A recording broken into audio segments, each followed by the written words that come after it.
행복이 먼저다. 구독 버튼 잊지 마세요. 안녕하십니까. 행복이 먼저다. 오늘은 노후 대책에 대해서 몇 말씀 드리도록 하겠습니다. 우리가 지금 100세 시대에 살고 있기 때문에 노후 대책이 없잖아요. 그러면 노후에 아주 힘들어질 수 있습니다. 행복하기가 쉽지 않습니다. 특히 자본주의 사회에서 노후 자금이 없으면 아주 피곤해집니다. 그래서 지금 이 방송을 듣고 있는 분들이 보면 40대 이상이 98%예요. TV 행복이 먼저다를 지금 시청하시는 분들이 98%가 40대 이상이기 때문에 40대, 50대, 60대 이 노후 자금, 노후 대책에 대해서 중요성에 대해서 몇 말씀 드리도록 하겠습니다. 제가 노후 대책은 어떻게 하고 계십니까? 라고 여쭤봤을 때 뭐 여러 가지 답이 있으시겠죠. 노후 대책을 아주 준비를 잘 하시는 분도 계실 것이고 준비를 전혀 안 하시는 분도 계시리라 생각이 됩니다. 여러 가지 답이 있겠죠. 나는 지금 주식을 이렇게 투자하고 있다. 나는 펀드를 지금 20년 계획으로 이렇게 투자하고 있다. 나는 부동산을 어떻게 사들여서 어떻게 월세로 돌리고 있다. 등등등 아주 준비를 잘 하시는 분도 계시겠고 준비를 잘 못하는 분도 계시리라 생각이 됩니다. 여러 가지 답 중에 노후 대책을 어떻게 하세요? 라고 여쭤봤을 때 뭐 어떻게 되겠지 뭐 사는 집 팔고 시골에 가서 살죠 뭐 자식들이 도와주겠지 이렇게 생각하시면 곤란하다는 거죠. 자, 첫 번째 어떻게 되겠지? 죄송합니다. 어떻게 안 됩니다. 노후를 관리를 잘 하셔야 됩니다. 노후 그 자금을 잘 관리를 하셔야 된다는 거죠. 사는 집을 팔아서 시골에 가서 살겠다. 물론 이제 60대 되신 분들의 조사를 보면 50% 이상이 가진 게 집 한 채라고 결과 나왔습니다. 뭐 번 돈을 자식들 교육, 자식들 결혼 자금에 다 써버리고 그 다음에 남아있는 건 집 한 채라는 거죠. 그 집 한 채로 어떻게 할 것인가. 그래서 그 집을 팔고 뭐 시골에 가서 살겠다라고 얘기하시는 분들도 있습니다. 근데 도시 인프라에서 사시던 분들이 시골에서 사는 게 쉽지 않습니다. 시골에서 살다 보면 뭐 처음에는 좋아하세요. 처음에는 공기 좋다 이러시다가 나중에 다 올라오게 됩니다. 그리고 시골에서는 큰 병원이 없기 때문에 되게 고충이 많습니다. 제가 들었던 얘기는 부부가 금실이 좋은데 갑자기 시골 내려갔어요. 시골 내려갔는데 그 와이프가 배가 아프다고 얘기를 했어요. 며칠간. 근데 뭐 병원에 가기에 너무 벅차고 막 겨울철이고 하다 보니까 기다리다가 돌아가셨어요. 자, 왜냐? 큰 병원에 가까이 있으면 쉽게 병원을 간다 이거죠. 근데 시골에 가면 그런 게 쉽지 않습니다. 그래서 나이가 들면 들수록 도시에서 살았던 분들은 큰 병원 근처에서 사는 게 중요하다. 그 다음에 자식들이 도와주겠지? 이건 좀 문제가 있죠. 왜냐하면 자식들도 이제 결혼을 하고 애를 낳으면 빡셉니다. 생활이 빡세고 바쁘고 정신이 없습니다. 부모님들을 도와주기는 게 쉽지 않죠. 그래서 부모들은 자기의 어떤 노후 자금을 잘 준비를 해야 된다는 것을 강조하고 있습니다. 지금 40대는 20년간 노후 자금을 준비하셔야 되고 50대는 10년간 노후 자금을 준비하셔야 되고 60대 이상은 지금까지 모으셨던 돈이나 지금까지 어떤 노후 자금을 잘 지키셔야 되겠죠. 자, 40대 같은 경우에는 20년간 준비를 하시는데 이때 뭐 많은 분들이 이런 말씀을 하실 거예요. 뭐 자식한테 지금 들어갈 돈이 지금 얼마 많은데 내가 지금 어떻게 노후 자금을 마련할 수 있는 엄두도 못 낸다라고 얘기하실 겁니다.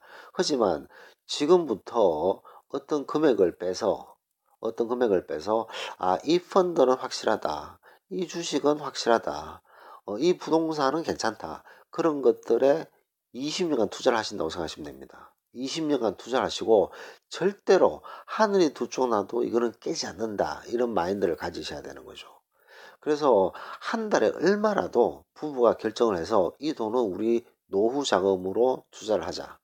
그리고 이 노후 자금을 어디다 투자할 것인가는 열심히 공부를 하셔야 됩니다. 펀드를 공부하든 주식을 공부하든 부동산을 공부하든 뭐 여러 가지 어떤 뭐 중국에 투자하든 베트남에 투자하든 인도에 투자하든 어디에 투자를 하든 20년 후에 발전할 수 있다고 확신되는 곳에서 꾸준히 투자를 하시는 거죠.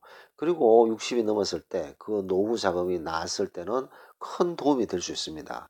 근데 대부분의 40대들이 지금 들어가는 돈이 많다 보니까 엄두를 못 내요. 이 노후 자금을. 그러다 보면 20년이 지났을 때는 돈이 한 푼도 없어지는 그런 경우가 생길 수 있습니다.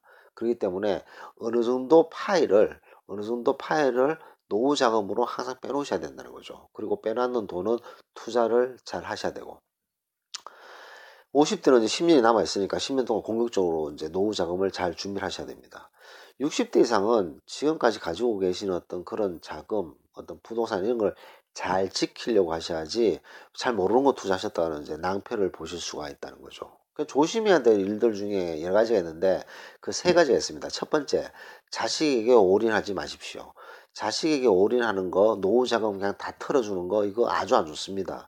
자식 간의 정도 끊어지고요. 노후 때 생활이 비참해집니다. 그렇기 때문에 절대 자식에게 올인하지 마시고 욕심내지 마시고 왜냐하면 돈 하면 이제 돈이 주인이 되거든요. 그러면 돈은 최악의 주인입니다. 근데 돈을 굴려서 돈으로 돈을 벌게 해야 된다는 거죠. 그러니까 돈은 최고의 최상의 노예지만 최악의 주인이다. 이거를 명심하셔야 될 것 같습니다. 베이컨이 했던 말이죠. 돈은 최상의 노예지만 최악의 주인이다.